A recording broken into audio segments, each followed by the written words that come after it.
No, there's only 4 people that as panelists, but there are a lot of people that are watching that are attending, so we don't see them. They could just see us. I see the number going up already. Okay, Yehudis, I have posted that hopefully on my page on Facebook. We're going to be live streaming on Facebook also. For those that are not able to join us on Zoom, they can It hasn't started yet. Other people. There's a 20-second lag, so you can already share page, but there's a 20-second lag between the Zoom and... I can't share, there's nothing to share yet. Oh, it should be on my page already. You could refresh my page. Okay, well, let me take a look. I'll just write it here. Refresh the page here. Yep, there you go. We're there. Okay, and as soon as you start that, I'm going to start the recording. Now, then we'll start our show. I'm facing the wrong way. Oh. I'm on one camera. I'm doing one thing. Watch. Share to Geula watch. And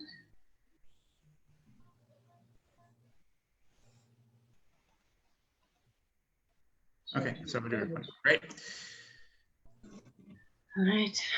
So, Yehudis, if you don't mind just monitoring the comments on Facebook. Sure. And I'll monitor the comments here. We're already having questions coming in. For those that are unfamiliar with this format, we have 4 panelists here, and we'll be able to, I'll introduce everyone. And the way it works is we're able to present, the attendees are able to hear and to see us, but we can't see them. So the way that we're able to interact with them is either here on Zoom through the questions and answers.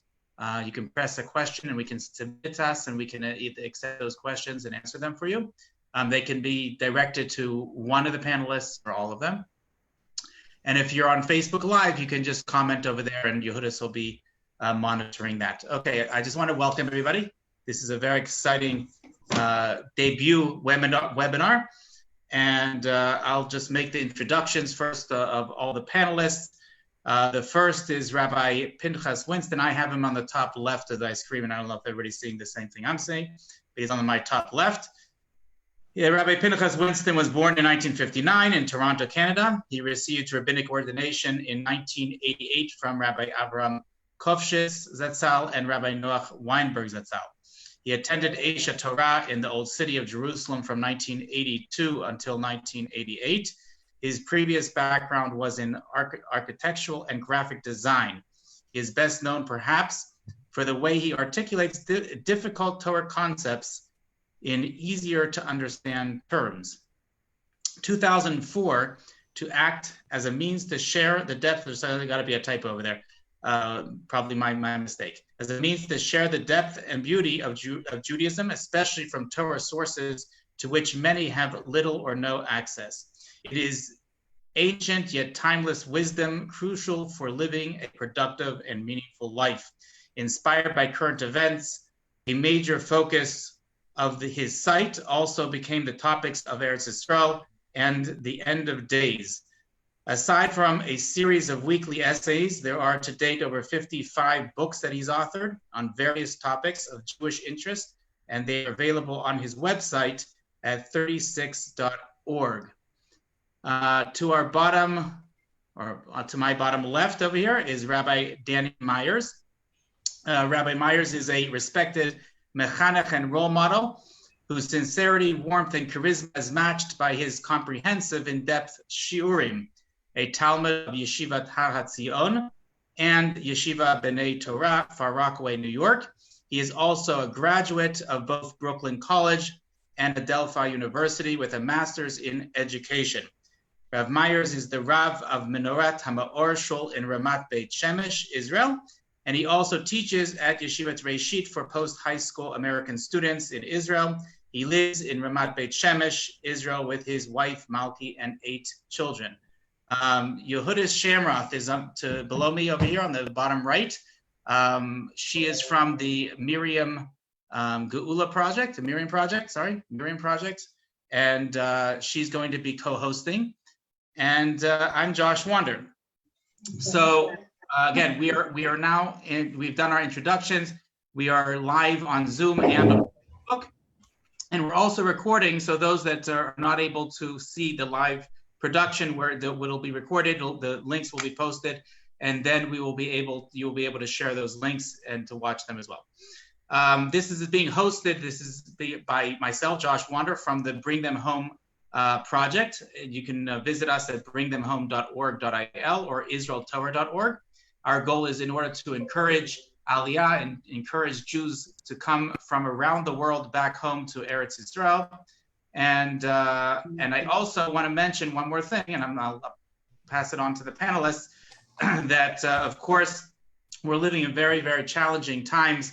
And this is, of course, going to be Le'iloi Nishmas, all those that have passed away from this terrible machala, and a refuah shlema to those that are ill, especially two of my close friends. One is Eli Beer, who is the founder and the head of Hatzalah here in Eretz Yisrael. His name is Eliezer Yehuda ben Chaya, and to Rabbi Ginsburg from the Five Towns, Aryeh Zev ben Edel. Both of them are sick with this magefa, and we wish them both a refuah shlema and kol cholei Yisrael. With that, I also wanted to start with one more thing. Do we have enough participants? Let me just show you one more thing, if I may. I'm sorry that I'm taking up so much time, but I want to show one more thing, both to the panelists and to all the attendees, because I think this is very worthwhile for everybody to see. And if you haven't seen it yet, it's quite amazing. And if you have seen it, you'll recognize it right away. But we just redid it, and you know what? I'm going to save it for a little bit later. But let's go on to who wants to start. Rabbi Winston, would you like to begin?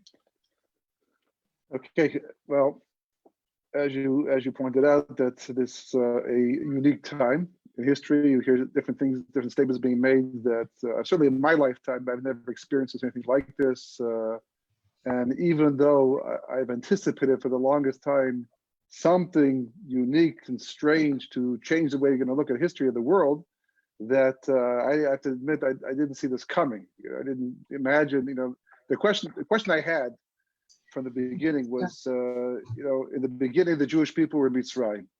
So HaKadosh Baruch Hu, Hashem, he had to affect this. He had to change. He had to cause some type of transformation in the Jewish people. But we were all located in one place, and that was where everything took place. That's where the whole show took place. That's where the makos took place.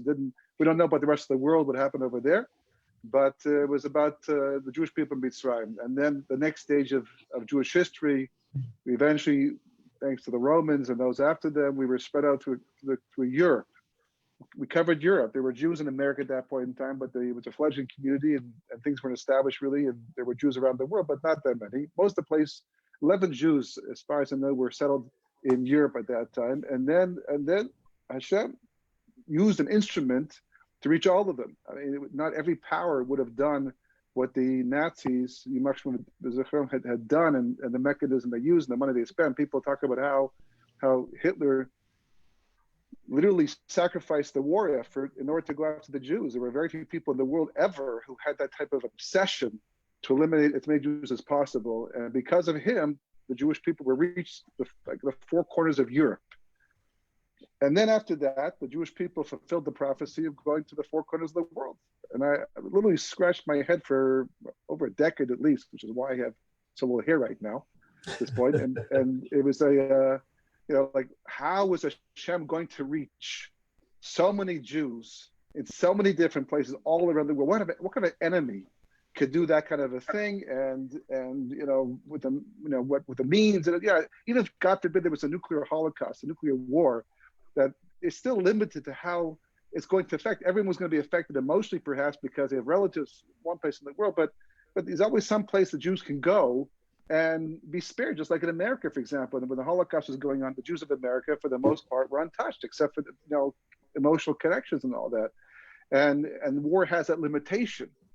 And so how is Hashem going to so quickly and reach so many Jews at one time and change the way they were thinking, because clearly the old way of thinking was not going to work in terms of bringing the final redemption. And in retrospect, it should have been so obvious.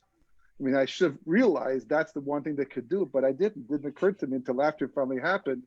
And it's astounding, absolutely astounding with how quickly the countries all fell into line and obeyed the rules, the laws and all that, and how it impacted the Jewish people. I mean, for the longest time, our enemies tried to force us not to go to shul, not to put on tefillin, not to do mitzvahs, not to make weddings, not to do bristles, all of that. And we resisted with tremendous, zealousness and courage and energy.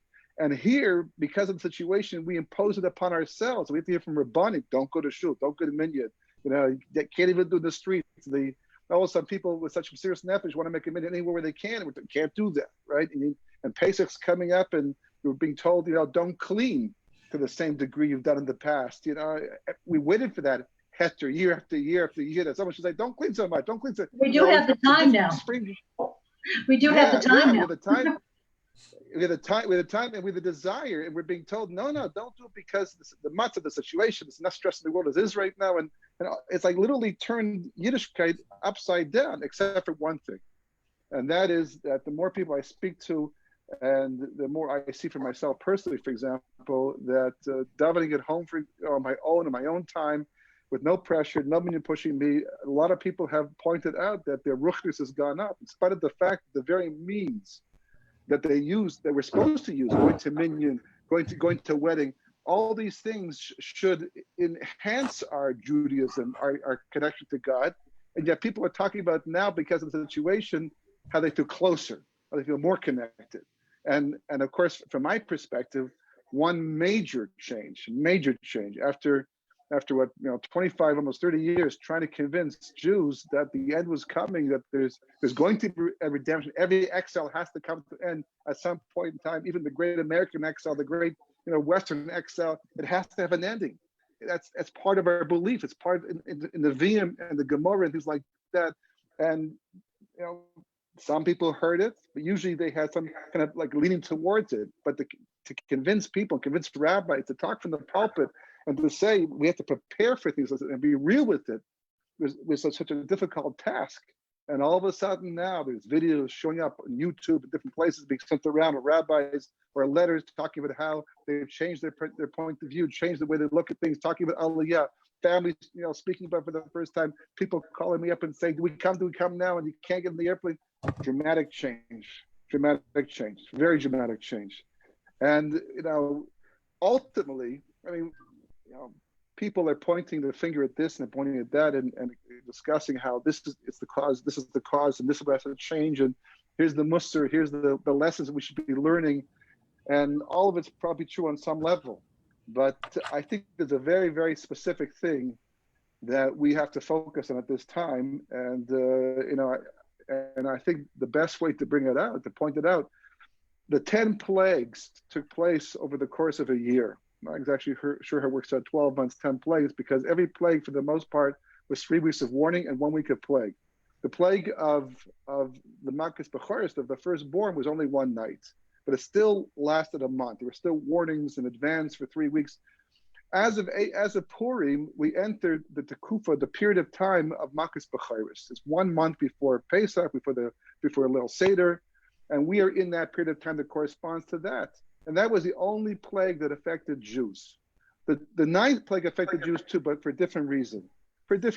This plague, the 10th plague, the plague is, God himself performed it.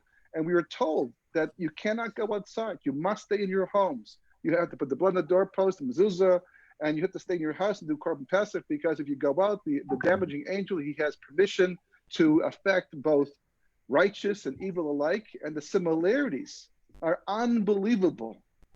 So we're told by Chazal, we're told by the verses in the Nevi'im and by the rabbis, Achris Kereshis, that the final redemption is going to be like the first redemption. And the final redemption, in fact, will be the Hamshech, the completion, the continuation, because it was a work in progress that we never finished for 3,000 years. We've never finished. So if that's the case, the question has to be, so what was left hanging?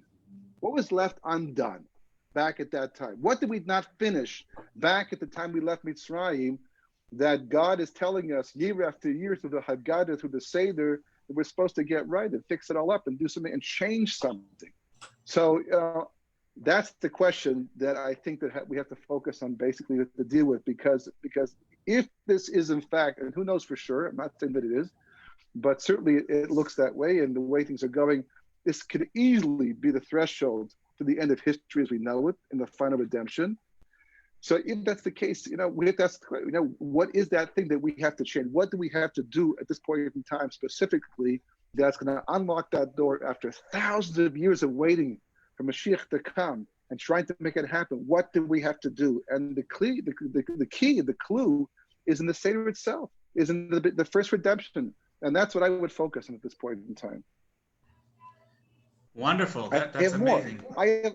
I have more, but I want to share this with other people. So, I'm going to send out a little poll right now.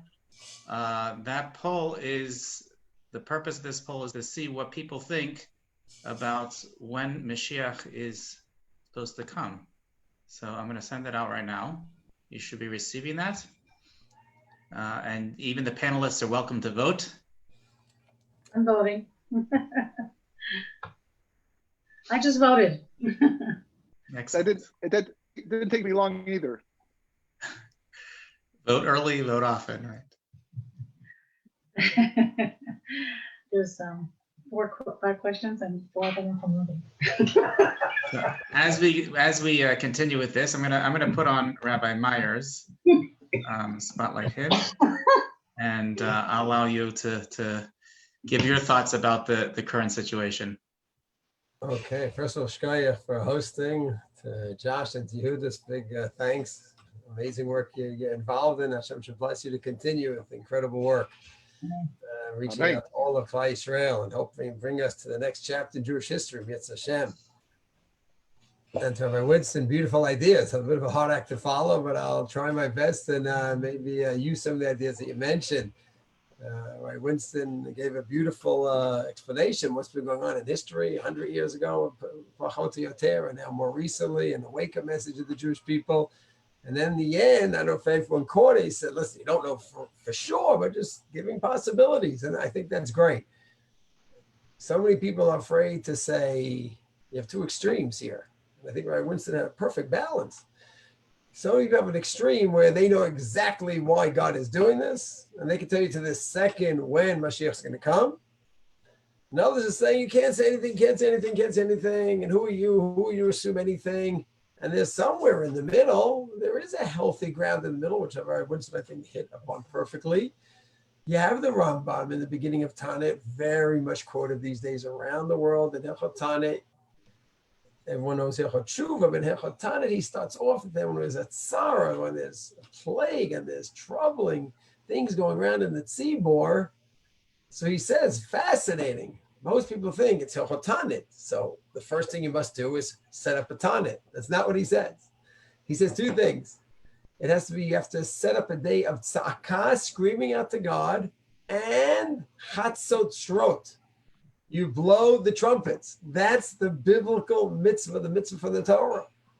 It's fascinating that when we have an Eish Tzara like this, a tragic time, and we set up a fast day, the Rabbanut set up a fast day, did anyone think of blowing the chatzot? It's a nice shaila to discuss. Well, what's with the chatzot today? We need Moshe's chatzot. We don't know how to do them anymore. It's a nice question. But either way, the Rambam says we blow the chatzot and we scream, Hashem. And he says it's darkei tshuva. This is how you do tshuva. You look in to see what you're doing wrong. And he says that's what's going to cause the removal of the problem in Yitz Hashem. But the big question is, you're going to look in to see what you're doing wrong. And who says you're hitting in a bullseye on what God was thinking? God's thinking this and you're thinking that. The answer is all we could do. We are not Nevi'im, we're not prophets. All we could do is do our best to understand ourselves, where we might be going off, the families, the communities, as a nation. But as Rabbi Winston said, this is dramatic. This is not typical. So I'm wondering if we have to take this Rambam a step further. I'm looking around and I'm seeing many people offer areas of advice where we should do tshuva. So I hear people saying you have to work on your learning, which is great. You should learn as much as we can. Work on your chesed. Great. Down the kafsachut. You see someone doing something, don't right away assume something negative. And that's great. But I think so many of us are thinking in the box. We're in the box. How many of us are thinking not to just take my basic premises, what I believe in, and just push it more? Maybe one of my premises is off. I'm not going to name any specific groups, but maybe different groups should be thinking, maybe I'm not missing on a detail here and there. I'm missing something big. This is a bit of a bold thing for me to say, but I'm not attacking one group or not attacking anyone. I'm just saying we should think out of the box, not just say, oh, I know learning is important, and me and everyone, we're going to learn more. Sneeze, dressing properly is important. I think I dress well as a man or woman. But let's make sure everyone dresses really well. Chesed, we do chesed. Let's do more chesed. That's great. But is there something maybe bigger? And I'll throw out possibilities. It's possibilities to think about that different groups have to think about. But it's a little bit out of the box because it's not keeping with our general premises and just going along with that. And let's strengthen all of our premises and just try to strengthen them. It's like, wait, maybe challenging a premise. And I'm throwing things out as speculation because the Rambam goes ahead and says, look into yourself. But we don't know for sure why, but look in and do tshuva. If that's why God sent it, bullseye. And if not, so you're doing tshuva. So I'll just give examples of different groups that maybe should look into different things, but not little things. Of course we have to look into little things. Did we pay our debts back? Did we help out that person? Did we do chesed? Yeah, for sure. All that advice is great. I love it. I'm just saying more. We have certain groups among our holy shvatim, our holy brothers, that in terms of history, they look at the last 70 years in history as either negative or powerful. Well, it's like, okay, we didn't have a state, now we have a state, and life goes on. And like, wow, and it's built on premises. Satmar Rebbe had his whole theory built, and then many have gone with the Satmar Rebbe, but not as extreme as he did. And like, wow, that's interesting. There's lots going on here. 6.7 million Jews are here now, and this is just nothing special happened or is happening. And maybe some groups should review that, their analysis of history over the last century. Is negative or positive, not something major. Maybe that could be revisited by some people. Or what about the fact that 52 years ago, God gave us the makom of the Mikdash? And what did most of us do? Run for the hills. And you know which hills we ran for? Every hilltop in Israel. But not for that hilltop. Just stay away. Don't go there. Don't think about the Mikdash. Don't think the korbanos, just stay away. Oh, of course, daven. Yibana HaMikdash, daven and sing.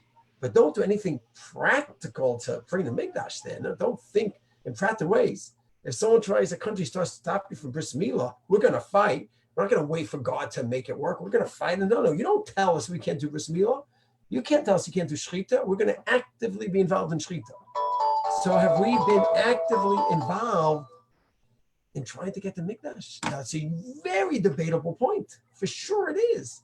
But it's out of the box thinking. What about another major one? Achdut. We all talk about Achdut every Tisha B'Av. Achdut to me means that you could go ahead and in your yeshiva, you could put up a gadol, picture of another gadol. You're into Rav Kook, you could put up Rav Shach. And you could put up the Satmar Rebbe. You're into the Satmar Rebbe, you could put up Rav Kook. What do you mean? You don't hold by Rav Kook. Yeah, you're right. He was a gadol who I don't hold by in certain ways. To me, the Satmar Rebbe was a gadol. I have the flag behind me. My attitude to the state of Israel is not exactly the same as Satmar Rebbe. He was a gadol who in certain areas I just don't hold by. I hold by other gadolim. That's out of the box thinking. To think, wow, it's a different meaning of Achdus. Achdus isn't just, oh yeah, I love other Jews. No, be money where your mouth is. Can you really go and accept other groups, Jews, really accept them and praise them and put their pictures up even? What education that would be for our children, for ourselves. And one last example, going back to the other one I just mentioned, God's closing down all our shuls around the world. It's a speculation, but we all know, maybe we don't know, that you know what our shuls are called? Our shuls are called Mikdash Ma'at, little Mikdash. Because what happened was we were thrown out of Israel. Everyone was depressed. And Yechezkel said, Jews, we're in bad shape, but we're not done. God didn't divorce us. He gave us a separation. He didn't divorce us. We can still connect him through the Mikdash Ma'at, a little Mikdash. But have we possibly forgotten and gotten used to our Mikdash Ma'at, that Mikdash is our Mikdash fine. We're totally fine with our Mikdash Ma'at. Who needs the real Mikdash? We have what we need. Maybe, speculation. Maybe God's saying, you know what, you got a little too used to your Mikdash Ma'at, and you forgot there's a real Mikdash. You should be working towards in a very serious, dramatic way. So my point is, everyone has to take this wherever they want to take it. But my point is that each group should be looking in, not just the details, yes, but bigger as well. And one last example, those of us that love the Medina and being involved in the army in this, and we fell in love with the Medina, the gift that Hashem gave us, are we careful about the learning? Because we're trying to balance the army and the economy and the Medina and the government. Are we making sure that we're learning as much as we possibly can? Are the big midrash, the big knesset of the people who are involved in the Medina and this and that, are they filled up with that as much as they could be? Is the tzniut level, the modesty level, up to par also? Are we focusing so much on the Medina, and are we making sure that's all in the framework of Torah and Halacha?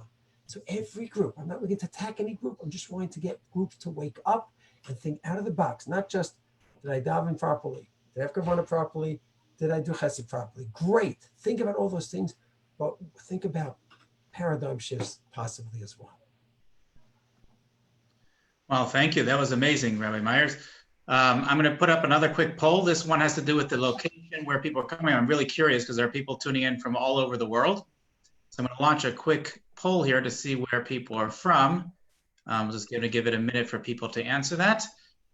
Where do you currently reside in Eretz Yisrael, the United States of America, Europe, or other?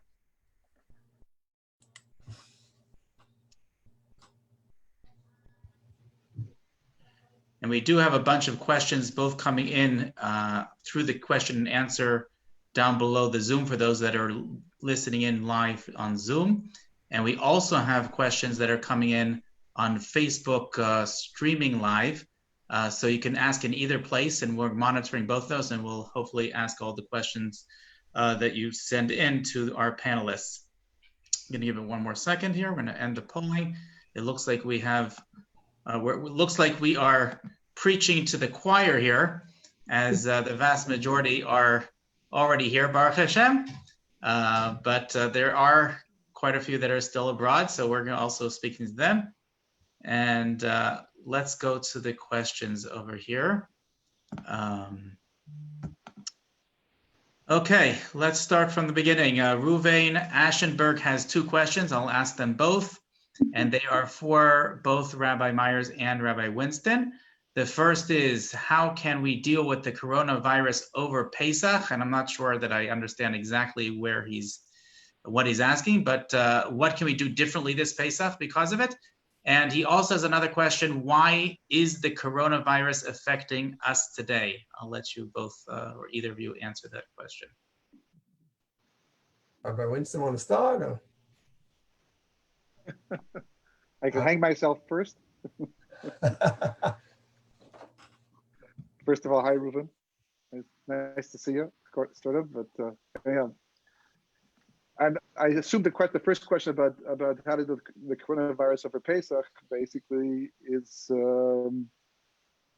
it's just a technical question about dealing with the stress and the issue. It's certainly hampering the simcha. It's a time to be spent with family. You know, it's a much lonelier time, and it's not going to be the same experience. And also just in terms of the cleaning and purchasing of the things that we enjoy to have over Pesach, and the answer that the Gedolim are giving and all of us can give basically is just you do the best you can. Whatever we do, that's what Hashem wants. Hashem is He's directing all of this. He's making it happen. He's the one who's, opening, closing, whatever he's opening and closing, and making what's either easy or difficult for every individual.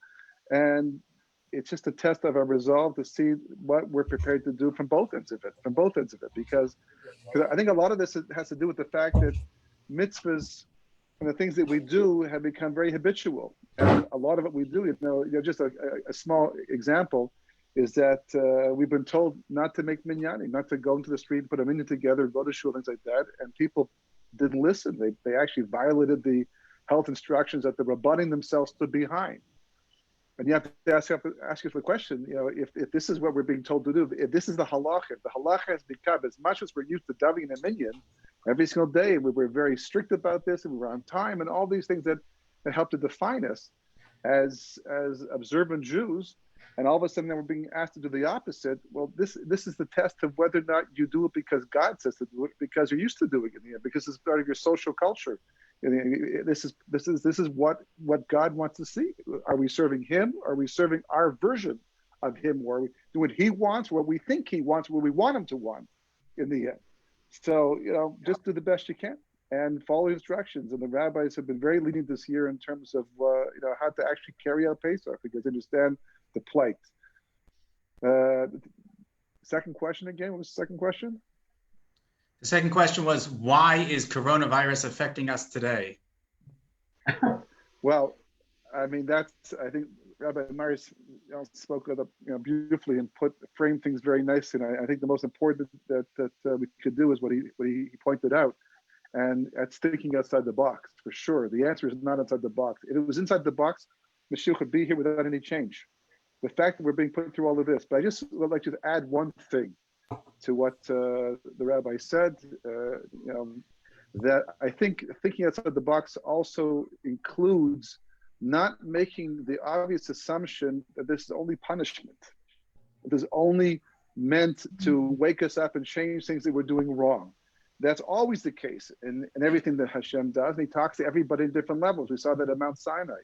He spoke to everybody on the level that they could hear and understand. You can assume that everyone was on a different spiritual level, different intellectual level, and God can do that. I think that also sometimes in history, we saw this after the Babylonian exile in the time of Purim, and we saw this also by Mitzrayim as well, that sometimes, we just, because of historical necessity, we sink to certain levels because we've been in exile for thousands of years already. We have no prophets, not the kind that you put in the bank, but the ones who speak to us and tell us that what we're supposed to be doing. Even Ruach HaKodesh, which is like divine inspiration, is questionable today. Certainly the rabbis get their help from heaven, as we do as well, but we don't have any real clear message. And it's been thousands of years and a lot of running around, a lot of exile, a lot of pressure, a lot of anti-Semitism, a lot of death and stuff. All these things have worn us down. We talk about God not abandoning us in our old age because we're all worn out. Sometimes God does things, not even sometimes, I would say even most of the time, God does things because he's transitioning us. He's transitioning us. It's not necessarily things that we can automatically figure out or change on our own. But just like, for example, somebody who wants to be a professional athlete, and he hires a coach to help him to transform him into a professional athlete from being a simple athlete, just simple person, or a businessman who works for a lawyer in a very high-powered companies like that. The trainee doesn't always understand. They don't give him a choice and say, here's what we're going to do. What do you think about that? Because he doesn't understand. The same thing, of course, the best example is children. They don't understand all the things that have to be done to help them grow up and mature, become mature adults and become responsible individuals. We have to impose it upon them for their own good. And I think a lot of this, and I think the majority of it, the most of it, I can be so bold as to say so, is not about us figuring out exactly what we're doing wrong. If it's forcing us to realize we're doing certain things wrong, for sure that should happen all the time, every day, without a disaster or a megafah like this. And if you can figure things out and change it, call it kavod, fantastic. That's what you want to do. But I think overall, the main point of this virus is that Kodesh Baruch Hu has taken the reins of leadership, the reins of history into his own hands, which is what he does. He does it in Mitzrayim, he does it in Babel, He's doing it today as well. He gave it to us for a period of time. We were allowed to run things and to take control of things and impose our will on the situation and do the best we can. But every once in a while, when a case comes around, a certain moment in history that God has designated to be a time of redemption, he takes those reins back into his own hands and he leads. And we're now riding in his chariot, so to speak. So, I would say that this is a phenomenal example to experience the Seder and Pesach on a level probably never quite experienced the same way, going back to the very first Seder in Mitzrayim.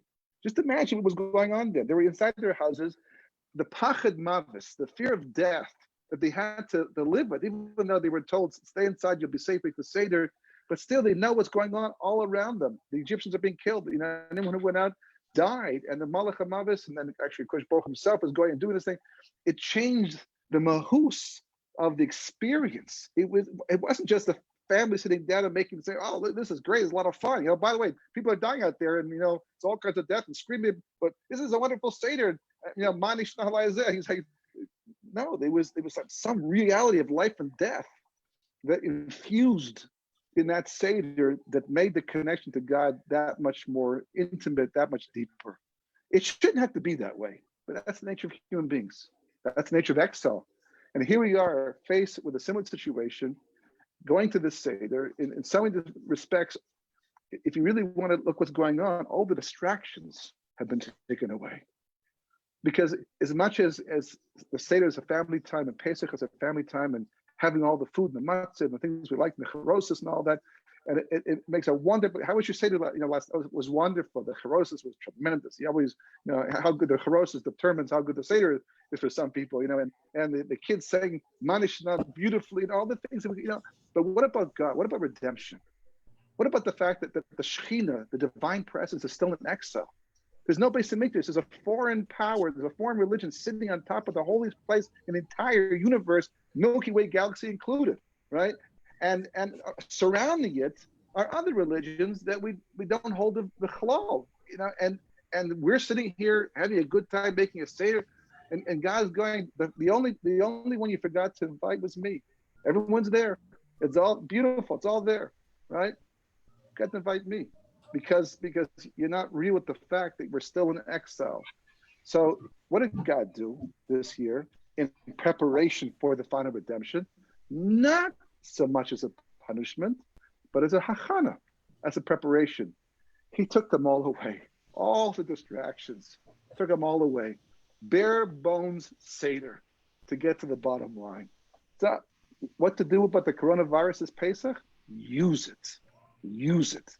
Harness it. Take the power of this experience and use it to make a Seder like you've never made your entire life. One that is clearly between you and the Rabbanu Shalom, the master of the universe.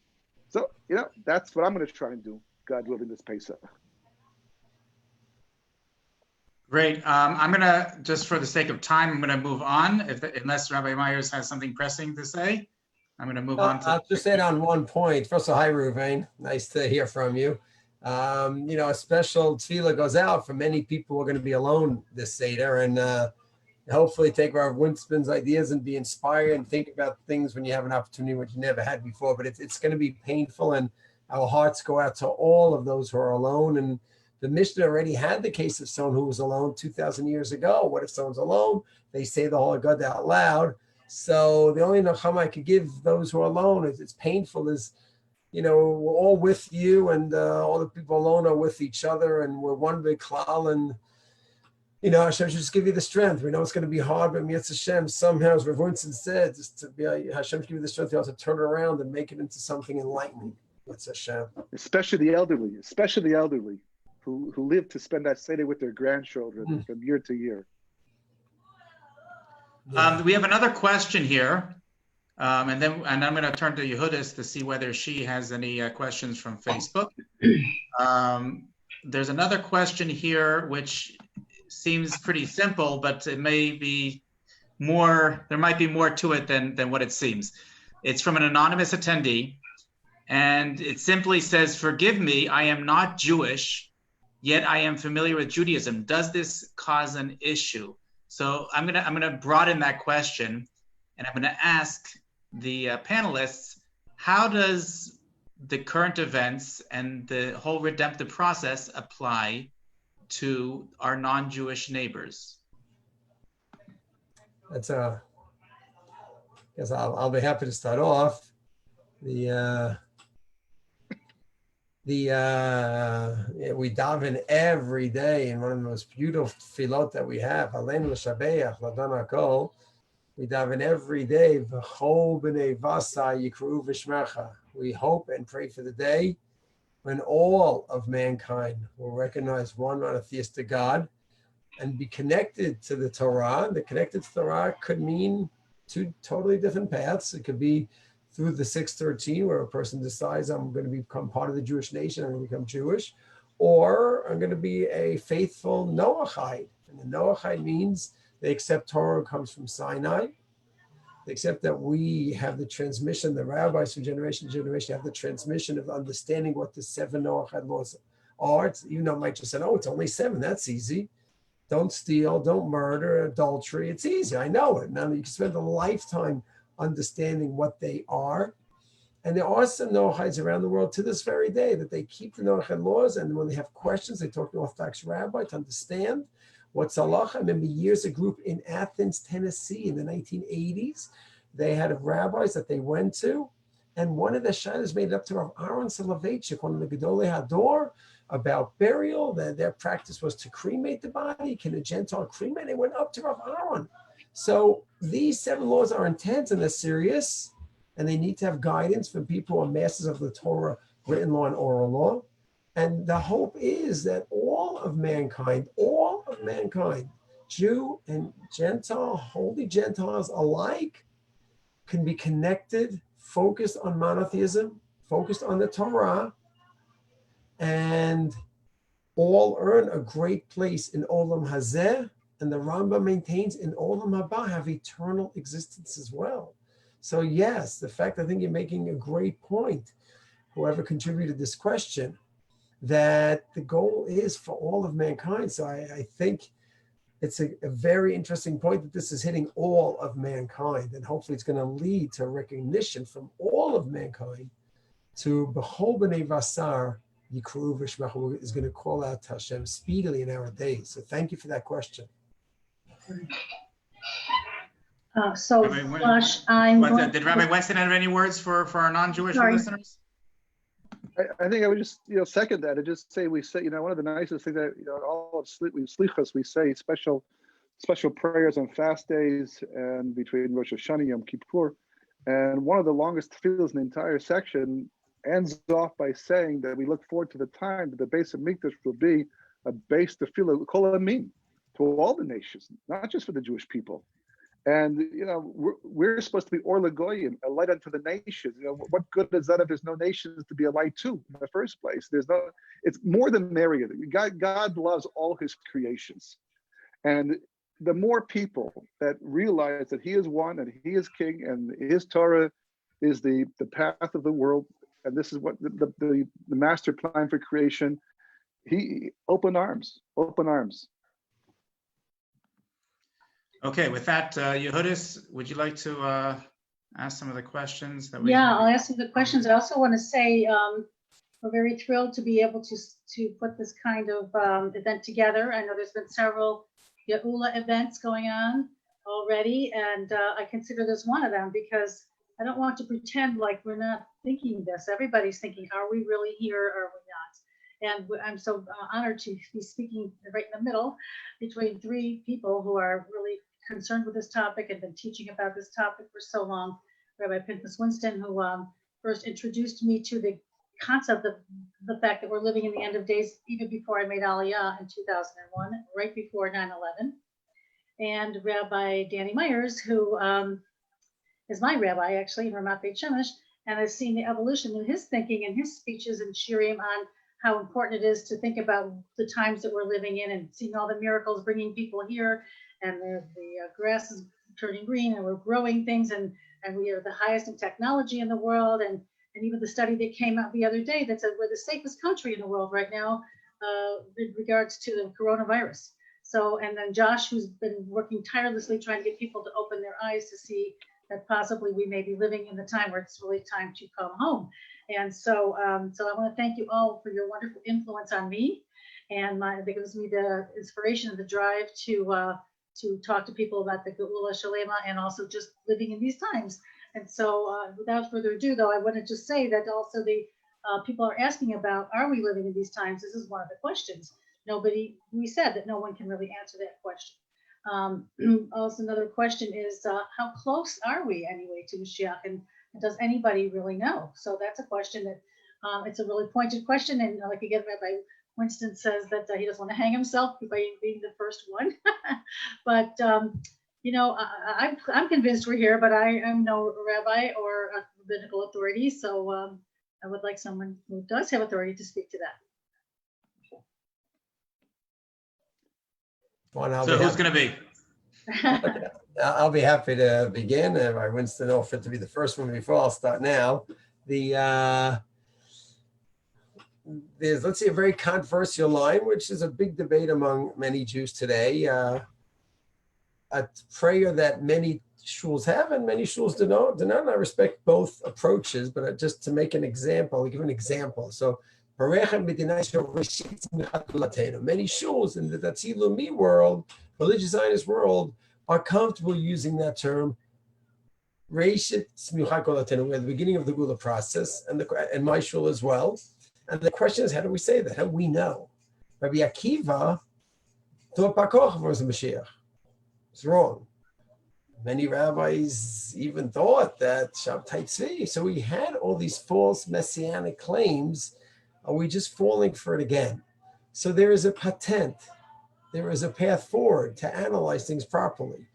We see Amasora, our tradition, and we look at the statements in our tradition about Gula redemption, and we see, does it corroborate what's going on today? And we have to try to make an honest analysis. So in my humble opinion, the Gemara Sanhedrin, Sadichet 98a, says there are two signs that are clearly signs of the Gula, and it is when the land begins to grow again and when the Jews come home. There's no greater signs of the Gula than those signs, and the two go together. The land has been desolate for 2,000 years when we were kicked out. Of course, God said it's our land. There's a beautiful planet out there. Everyone can enjoy it. But this was given to the Jews. This is our land. People like that idea. They don't like it. That's fine. But that's what we held. And we're desolate for 2,000 years. And the Gemara says, based on Yechezkel, Lamed Vav, quotes the psukim there, and hundreds of other psukim in Tanakh, that when you have those two things come together, that is a sign that the Gula process is going strong. So that's why many of us are comfortable saying, Reishit Tzmi Gulatenu. Now you want to say, not Reishit, the beginning, but the ending. This is the Gula itself. So what you need to search through the Masorah, the Midrashim, the Gemaras, commentaries, do they describe this exact period, what's going on now? Do we have clear, authentic sources that describe this period, and those sources in our Masorah say that's the end of the Gula process? We have clear sources, in my opinion, that say this is the process. But do we have any sources you can find? A lot of news going on there, and as Winston said before, real news, fake news. You have to see which real sources from our Masorah or not, and see, has anyone really gleaned clear sources from the Masorah that describe this situation and say this situation is a clear sign. The Rambam doesn't describe this. He describes the definite Gula when we have all the Jews at home, when the Mashiach brought all the Jews back to Torah Judaism, when he builds the mikvah, that's a definite sign. If someone else has other clear signs from Masorah, great. I think that's what we need, Yehudis and everyone else listening, to say, this is it. Till then, we can hope, we could dream, we can aspire, we could feel, but to say rationally, yes, this is it, I think we need some, in my opinion, some more clear sources from Masorah. Rabbi Winston? Yeah, this happens to be something that's very close. This is I have entire books on this. Basically, I pride myself on relying upon sources as mainstream as possible, even though the claims and the writings might seem somewhat controversial to some people, have difficulty with some of these things because of all the past false messiahs. My Mary pointed out, we've gone through a lot when it comes to this, and the great Rabbi Akiba, not just as a side point, it's not so much that they say that he was mistaken, but because apparently Bar Kokhba did have the potential, all of the qualifications, but also there's a rule in history, and the rule is the earlier Mashiach comes, the more man has to do to bring him. The more we have to participate in the process, which means basically you have to have sufficient merits to make it happen. So the later it happens in history, the less we have to be involved in the process. That's a rule I've seen a few times, basically. But one very important thing to point out, because I get asked this question all the time, is how do you know? What's different? Well, as the Rabbi pointed out, that there's a huge difference. And one difference is when Shabbat Tzvi walked the face of the earth, there were still prophecies yet to fulfill. The Jewish people had not gone to the four corners of the world yet. There was all kinds of things, disasters, wasn't a Holocaust yet, all kinds of things that could happen, didn't have to happen, but still could happen. And you go back even earlier in time, the same thing. It could have been, possibly, but there was still history to live out. That's one of the reasons why the redemption from Egypt was also not the final redemption, because there was still a lot to accomplish. We're at the end. We've done it all. We've gone through the whole thing. We've fulfilled everything. There's nothing left unless there's some type of secret prophecy that God has not yet revealed to us. As far as we're concerned, you open Tanakh. Rashi went through everything, and the Meforshim, and since Rashi in history, it's all been done. And now one of the most fantastic prophecies ever to be predicted is that God says, you will go to the four corners of the world, whoever you are, because at that point it's just still growing. And then I'm going to bring you back to your land. And it's absolutely mind-boggling how we could sit and witness this. The Vilna Gaon and his Talmidim and the Baal Shem Tov, they began this process hundreds of years ago when the place was barren. And we've watched it happen, and a fulfillment of a prophecy that is just too hard to comprehend. And we're going to say, well, maybe not. Doesn't make sense to me. But just to provide a framework, I was once involved in something, and the whole process was supposed to end, let's say, by 6 o'clock. And as far as I could see, there was a lot to get done. And I kept saying to myself that we're never going to get done in time. It's not going to get in time. I don't know when it will get finished, but certainly not in time, because they said 6 o'clock has to close. We're adamant about this. That was the deadline. And I'm looking and saying, but this has to get done. This has to get done still.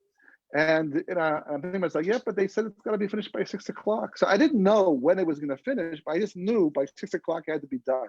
And remarkably, everything got done by 6 o'clock. That was the deadline. Whatever happened in between and how they made it happen, maybe the clock sped things up, whatever, but it had to happen that way. So years ago, I was very fortunate to be exposed to a sefer called the Leshem Shabo B'Achlama. Rabbi Shlomo Eliashiv, who was the grandfather of the Posek Gador who died recently, Rabbi Yosef Shlomo Eliashiv, and he wrote about this extensively. It was an eye-opener because I never saw such things before, but he says a very interesting thing. He says that based upon the Zohar, this is in Parshas Toldos on Kuf Mem Amud Aleph, brings down right there. The Zohar brings down two opinions when Techis and Mesim is supposed to begin. There's also a discussion as to when the resurrection of the dead is supposed to actually take place, but he brings down there that Techis and Mesim, according to Rabbi Yehuda, is 210 years before the year 6000, and according to Rabbi Yitzchak, 214 years before the year 6000. And I saw this back in 1990. It was more than that period of time. But he says it outright. In fact, I must have read it 25 times at least before I even quoted it. I had to make sure. I've made mistakes before with things I've read and learned, and I had to make sure this is groundbreaking. And I went over and over and over and over and over again, and until there was no way to misread it, basically, because I did a cheshbon and I did a timeline. And if you work backwards from let's say history goes the full distance, as it has right now at this time, and you subtract 214, 210 from 6,000, that's basically, that's 2290 or 5790 or 5786. which basically, today it's that's 6 years to 10 years from now. And I saw this back in 1990 at that time. And he says, furthermore, the kibbutz galius, being gathered in the exiles, a 40-year period of time that begins before this. So either 1986 to 1990 at that time. So, this could be an hour into itself. I'm only because this question came up, am I providing this information? But anybody who wants more details, they should write me, or we can do a session on this, because I've got the material all laid out with all the sources, comprehensive, putting together the divine providence of the last 60, 70, 80 years together with the Leshem is written. But this is the point I'm making.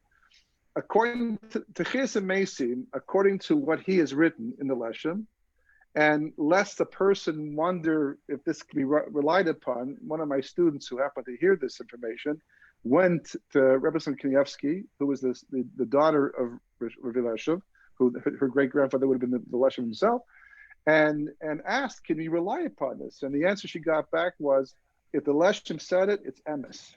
It's the way it is. This is Rebbe Knievsky.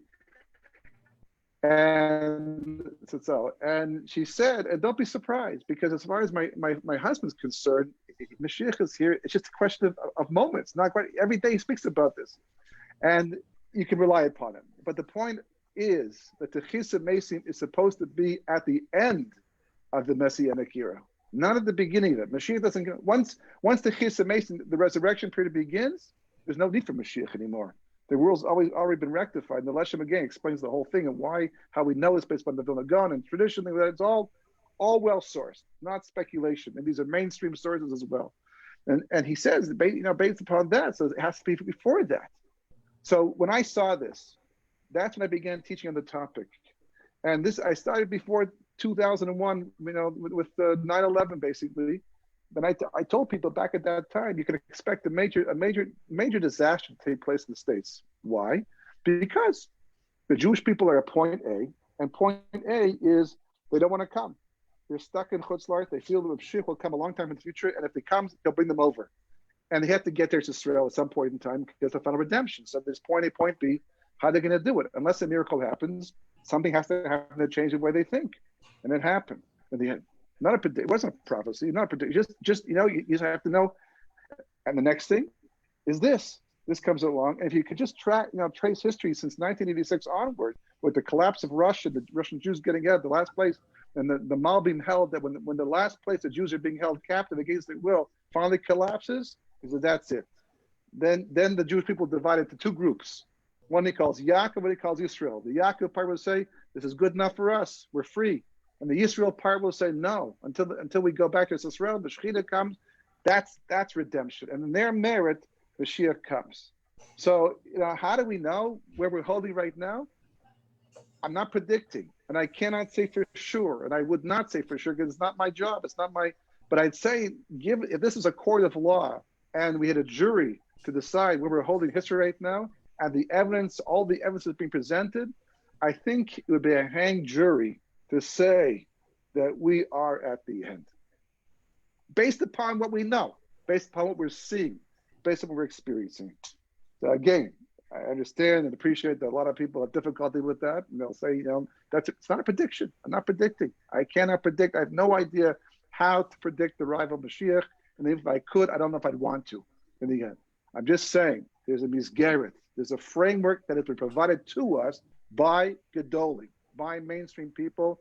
And that Ms. Garrett talks to us in terms of where we're holding historically. And that's why what's going on today is so extremely significant. We have a lot of questions. I want to get through some of them. And I know that we're coming up on an hour. We're going to throw out one more poll about how people are enjoying the webinar. And we'll let everybody answer that. And then I'm going to try to go through these questions very quickly. I hope that our panelists can answer them very quickly, because we don't want this to go on too long, and we're going to hopefully we'll continue this next week. We're going to have hopefully a regular webinar going on a weekly basis on Thursday evenings at 8:30 p.m. Israel time, which is I believe 1:30 p.m. Eastern Standard Time in the United States. So that'll be second day Yontif for people in the Chutz La'aretz. So we're going to have to figure that one out. Okay. So we're going to end this polling. You're assuming that they're still going to be in Chutz La'aretz. Well, that's okay. Let's go with the questions very quickly. Yechiel Gilden says the Jewish community appears frozen at the moment. Obviously, we are taking a big loss right now, and the focus is currently on defense. But for those of us that believe that we need to be proactive in bringing the Geula, building the Mikdash, what's the offensive game plan? How do we galvanize people to take a deeper look at this topic? Who would like to answer that? May I? Sure. I would say that again, this is a discussion in advance of all of this. There's one basic reason why we are still in exile today. There's one reason why, according to what I've read, what I've learned, that the Jewish people were not freed permanently from Egypt, because if you look at it, they never did anything proactively, meaning that they were almost eliminated spiritually, and God stepped into history and performed the 10 plagues and miraculously elevated them and took them out of Egypt. And in the end, they complained in the desert and they rejected Eretz Yisrael, the spies, the 1 million that survived, most of them died in the desert because they didn't want to go to Eretz Yisrael in the end. And then we've hobbled through history until this very day. So some successes, not completely. Even after the miracle of Purim, we had a difficult time convincing the Jewish people to come back to Israel and build the base of Mikdash when Cyrus or Koresh offered the Jewish people an opportunity to go back to Israel and build. 42,000 people responded to that. So it was taken away eventually.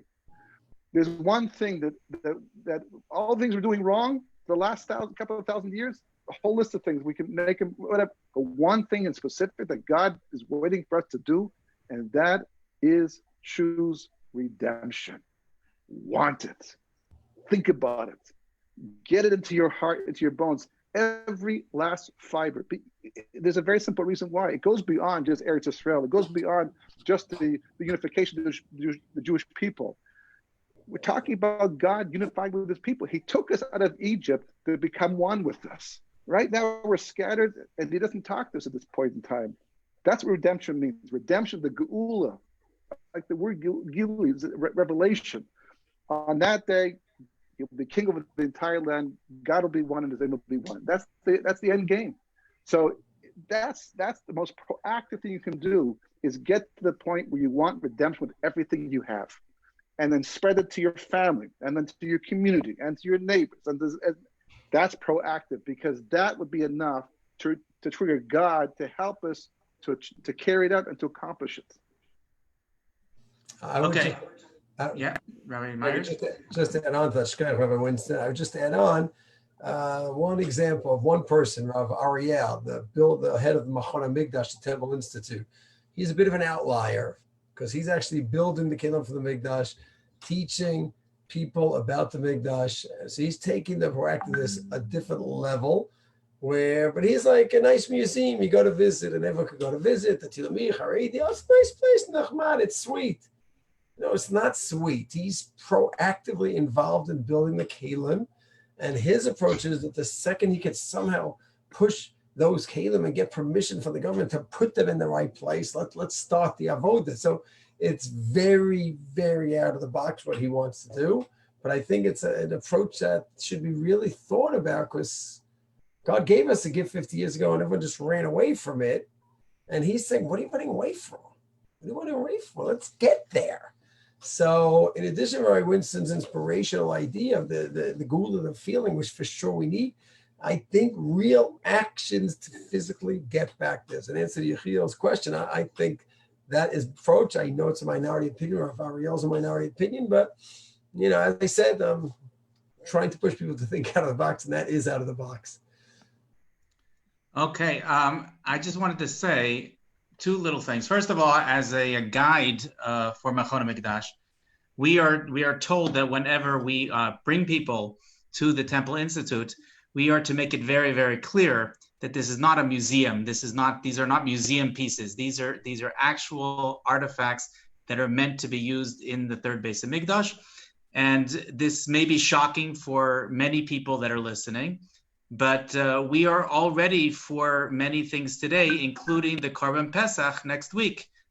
We have a Mizbeach ready, we have sheep ready and goats ready, and we have a place, we have a Chabura, we have Menuyim, we have a place in Yerushalayim Mikudeshes to eat it. We are ready to go, and without getting too much in depth about the tshuva of the Chassam Sofer and the explanations of whether one can bring in today's day a Korban Pesach, the Chassam Sofer finishes his tshuva by basically saying that the only thing stopping us today is the fact that that the Ottoman Turkish Sultan would not give us permission to enter the Makom Hamikdash and to have access to the Makom HaMizbeach. I think that if you switch the Ottoman Turkish Sultan with Bibi Netanyahu, we probably have the same issue today for the past 52 years, but it can be actualized next week, and we hope that it will be. There's a question here from Lauren. I'm going to skip it only because of time and because I think that Rabbi Winston already answered it. There's another question from an anonymous attendee, which also I'm going to skip, and we're going to go to another anonymous question, which I'm curious to hear if anyone wants to address this. And the question is, why do you think that there are certain countries like China, France, Italy, and the state of New York, for that matter, being affected by this plague the most? Anyone? You don't have to. It's your call. If you want, we can go on to another question. It's a great question. It's not an easy thing to answer. It's very, very speculative, obviously.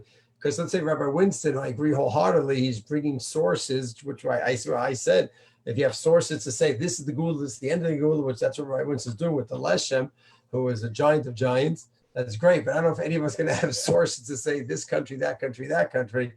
You know, each country hopefully is looking into themselves and trying to make sense of this, because each country should be looking into their own depths, what's going on. Maybe cold and wrong for us to say what they're doing wrong. That could be a little challenging. Okay. Lauren asked another question. Lauren Sussman asks that she heard from numerous Rebbeim that a Kodesh Baruch Hu has done this because he wants us to reflect on our behavior and then to correct what we have been doing wrong, such as Lashon Hara, Sinas Chinam, lack of modesty in dress and behavior. I think this was addressed earlier, etc., etc. What are the rabbi's feelings on this? I think this is already answered. I think so also, but I just to reiterate, I think that I think we undersell it. You know, Kodesh Baruch Hu, it's like, you know, someone buys an expensive car and you only use it to go to the local grocery store. It's kind of a waste, so to speak. Kodesh Baruch Hu, if you can say such a thing, has invested a tremendous amount in what's going on in the world right now. I mean, he doesn't do these things easily. He loves everybody and everything, and he loves his creation. To allow this type of thing for people to die the way they're dying and to become sick and have to live with the type of fear that we're living with right now, it's a big deal to him, and it should be a big deal to us. And to simplify it by saying it's one particular sin, yeah, 100%. Again, we said before, whatever you're doing wrong, fix it. In general, forget about having a plague or a virus or something. That's what Torah says to do. You have to do tshuva for the things you do wrong, and we should be introspective all the time, every day. You know, go to bed at night, think about it. But to pin it down to 1 or 2 or 5 or 10 particular sins that people are doing, not everyone's doing those particular sins. And what about the people who don't do them at all? And what about the countries who don't even know better, you know, et cetera, et cetera? There's so many things. So when we try to compartmentalize and put it into small little boxes, like I remember saying before, that you know, we undersell God and we undersell the message. Okay. There are more questions. Are you up to answering some more questions? Maybe I just 1 want to minute add. more. Can I just add that I think that I agree with Rabbi Winston that you can't pinpoint it down to any one particular thing we need to fix, and we shouldn't maybe look at this as it's a punishment. We should look at it as a tikkun correction or an awareness opportunity. And I want to thank him for saying that, because people know that I've told you before that I'm very interested in talking about the reasons why we're living in the end of days and how we know this and so on. But people are very skeptical of the fact that we can, give a reason what we think we know what God wants, in a particular way. And we don't. We can follow the halacha and we can follow the Torah to know how we're supposed to be living, but we can never know what God wants. And I want to thank you for just pointing that out, Rabbi. Okay. We'll do the last question here, and I'm sorry that we haven't gotten to everybody. Hopefully we'll be able to get them in future webinars. So there's a question by Sima Phillips here. What will it be like in the beginning when Mashiach comes? What kind of changes can we expect, hope for when the time comes?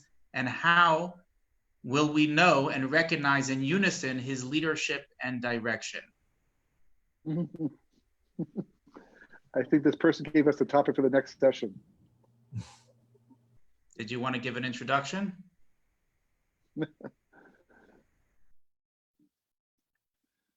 I would just say one thing off the top of my head. I wish I knew.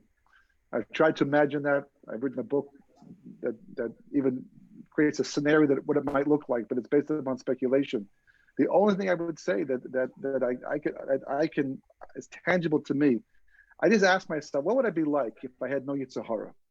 What would my life? The Gemara says that Rabbi Alexandri said to God, he said, if it wasn't for this Yetzer Hara of ours and the oppression of nations, which is all part of the Yetzer Hara, the evil inclination of man, we'd serve you day and night, and we'd love it. We'd look forward to it. We'd get out of bed in the morning because it'd be what we want to do. Now getting up for minyan, struggle. Not overeating or it's like struggle. I just try to imagine what would my life be like if I didn't have this evil inclination, to fight against, and what would it be like if my neighbor was that way as well? The whole world was like that, without even changing the architecture and the program that much, but all the jealousy, all the negative traits that rule mankind, gone just like that. And that's a starting point. Beyond that, it's all just imagination. Rabbi Myers, do you have any thoughts about what it's going to be like when Mashiach comes? I think if a person wants to prepare for it, besides all the things that we mentioned, they should get more connected to Torah now, because going to the Rambam, there won't be that many magical differences going on as much as people can be able to focus on learning, on spirituality, getting closer to God. Not going to be so much competition of the physical, materialistic, the indulgence. So a person's whole life now is the physical, the indulgence, and making millions of dollars, and with the cars and the fancy getaways and all. I don't know if they're going to be so excited. I think they should work now on getting more spiritual, because the focus is going to be, whatever opinion you hold, how much the laws of nature are going to change, not going to change. It's going to be a more spiritual focus on Chachmas Hashem, the wisdom of Hashem, getting close to Hashem, the Veikot in Hashem, being at the Makom HaMikdash, being with the Sanhedrin. So I think we should work on now trying to move away from our physical indulgences to try to get to something. And all this Pesach, and I'm not saying this is why God does it.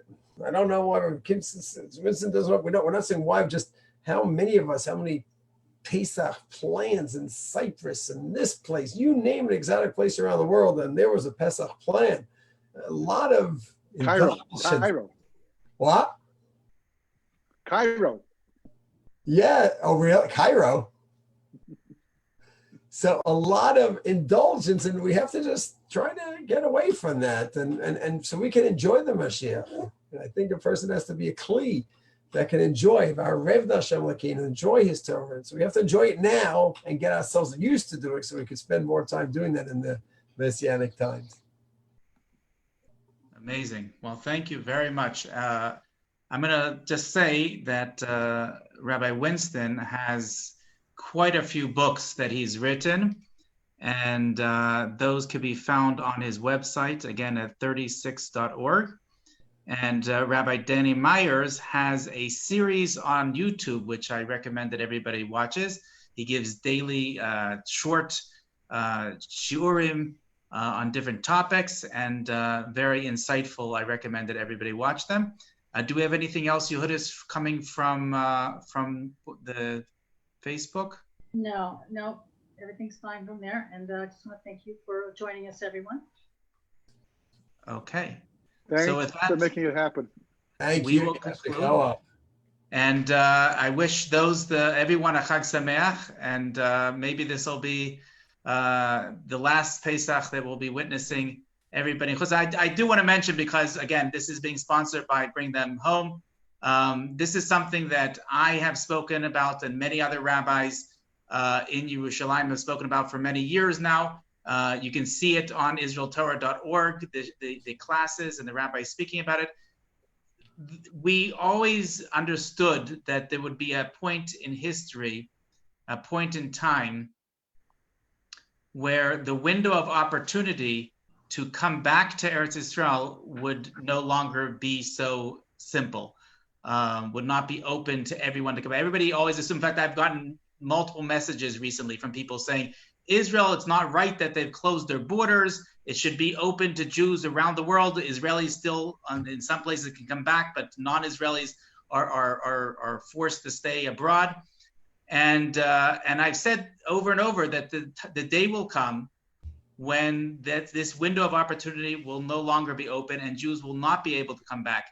And I'm hoping and I'm praying that window of opportunity opens yet once again, and that this time when it opens, people will jump at the opportunity to come back because they realize that's what it feels like. My wife is a critical care nurse, and she was working with a patient which they didn't know at the time had the coronavirus. And there was a question of whether she had to quarantine herself. And Baruch Hashem, she was tested, it was negative. But just for the few hours that she was stuck in a room by herself, she was, and knowing that she wasn't going to be there for Pesach with her family, and she would be stuck in this room, she was dreading every minute of it. I can imagine that the Jews, many of the Jews that are abroad right now, and struggling with the situation, both physically and spiritually, can only imagine that hopefully the day will very soon come when the planes will be flying again, and people will be able to come back home to Eretz Yisrael. And again, hopefully this will not be a fleeting moment of tshuva like at the end of Yom Kippur, but it's to be something that will stick in their brains, that this is something we have to act on immediately. We have to do something. We have to immediately get our stuff together, get on a plane, make Aliyah, come back home. We can only hope. And again, we encourage people to go to israeltorah.org to see videos on the subject. Even if one cannot today physically come back to Eretz Yisrael, there is definitely a lot that one can do to prepare for the redemption. And we encourage everybody to do so. We encourage people to come back again for other webinars that we're going to be holding like this one. And again, we thank Rabbi Winston and Rabbi Myers for joining us. Yehudis, thank you for hosting. And any last words from anyone? No, just thank you very much. Have a wonderful Shabbos, and Chag Kosher V'Sameach. Yeah, Chag Sameach, a pleasure. And just someone just wrote in if there's a way, if they came late, if there's a way to see the recording. So maybe, Josh, you could just explain how that works, how they could see the recording. Yes. So this is all being this is live on Zoom, live on Facebook streaming, and it's being recorded on Zoom, which will be posted on social media, on Facebook. So you'll be able to see that on my Facebook page, which is Joshua Wander. There's also a Facebook page for Bring Them Home, which I encourage you to look up. There's also a YouTube page. It'll be on we're going to eventually get this onto the website. There'll be plenty of places where you'll be able to see this. It'll be recorded and it'll be posted in all those places. Yehudis, did you want to just end off? Sure. I just want to say also, I have a project that I've been working on for a few years called the Miriam Project Geula Hour. And it can be interviews. They're not videos, they're audio interviews on SoundCloud.com. And these three gentlemen right here are three of the people that I've interviewed on the topic of raising the awareness of the times we're living in, the end of days, the Geula. So if you want to hear many people I've interviewed, including Rabbi Tovia Singer and Rebbetzin Heller and Rabbi Abraham Tversky and many others who were all in the same situation here where we were just trying to raise the awareness of talking about the Geula and preparing in whatever way these Spine Rebbeim recommend. So if you want to hear audio interviews on SoundCloud, the Miriam Project Geula Hour. And a good Shabbos, everyone, and a Chag Kashrus face. Thank you very much. And with that, we will end this meeting. Thank you very much for everybody joining us live on Zoom and on Facebook. Thank you. Kol hakavod, everyone. Yashikoah.